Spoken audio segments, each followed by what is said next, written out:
Okay, so we have a written question, which is why I'm doing it. All the others, I think, look a lot like what we've been doing so far. So I think it's just you playing around with them, but the principle is the same, those movements and those changes and working through. But we've done quite a few that would help you for those. This is a bit different, but just because it's a written question, that's all. So first of all, they want us to bang out all the bit of information here. And let's just do that. So what do you have here? Contribution per unit. Compare those two. You have 8. Compare these two, you have 2. Then you have your break-even point, which is literally dividing the overheads by that. So 60,000 divided by 8, 60,000 divided by 8 gives you 7,500. So you need 7,500 units in this department. And here you have 10,000, so you need 5,000 units in this department to break even. The plan is to currently sell 10,000. So your current margin of safety here is, of course, 10,000 minus 7,500 over 10,000. And here it's 20,000 minus 5,000 over 20,000. So here you have 2,000, you have 2,500 over 10,000, which leaves you 25%. Right, and here you're having 15,000 over 20,000, which is leaving you at 75%. So those are the numbers that you can sort of pull out here, and you sort of look at what's going on here. You know, you can sort of see how many units you need to break even. You can see the contribution per unit, and you can see the difference in the overheads. Quite very, very different departments in effect, having those sort of fixed overheads over there. And then they want us to go in and look at the difference in the contributions between both products. So I'll talk a little about what I can see and then take us to the answers to sort of see what your better answers are here. So the first point here is that you should never take a number just on its own. So here contribution is 8 and here it's 2. So when you look at this, it might look as though contribution here is, it's like any profit figure. You say 8, oh, that's better, that's 8, that's just higher.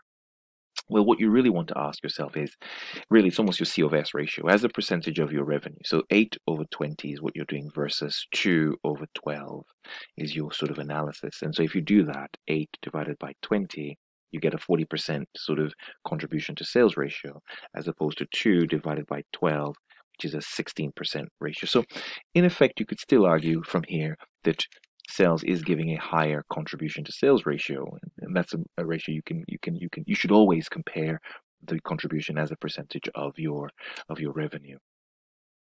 That's the first point in terms of your contribution. So it's really, the argument is, don't just look at the number itself. It is higher, but as a percentage of revenue, it's important.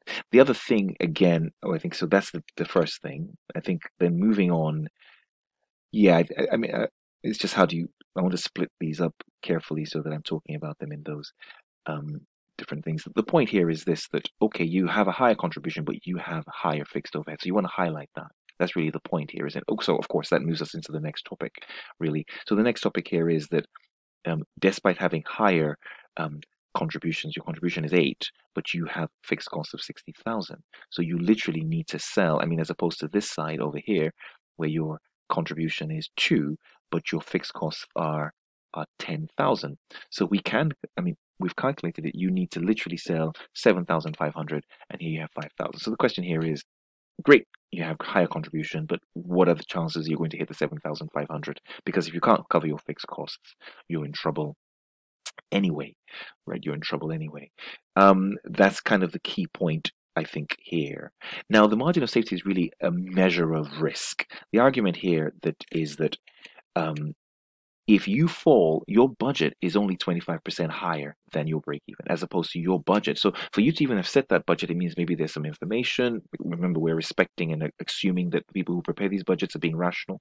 So the argument here is that this budgeted figure of 20,000 is is in demand.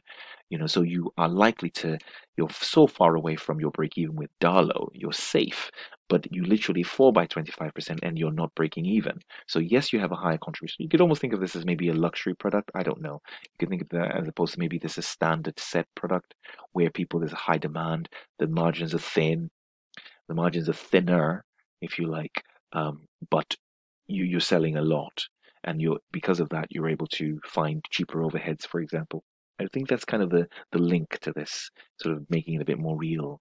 Um, yeah, I think in terms of any risk, you're wanting to drop your fixed cost. That's the key point. Drop all costs. Find a way to find lower variable costs. Increase your selling prices.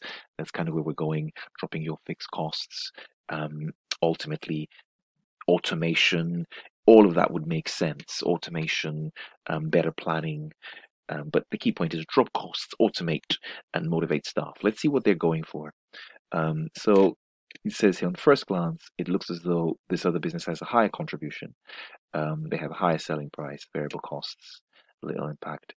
They didn't even do the C over S ratio, but Sale has a higher operating gear, so their fixed costs are higher.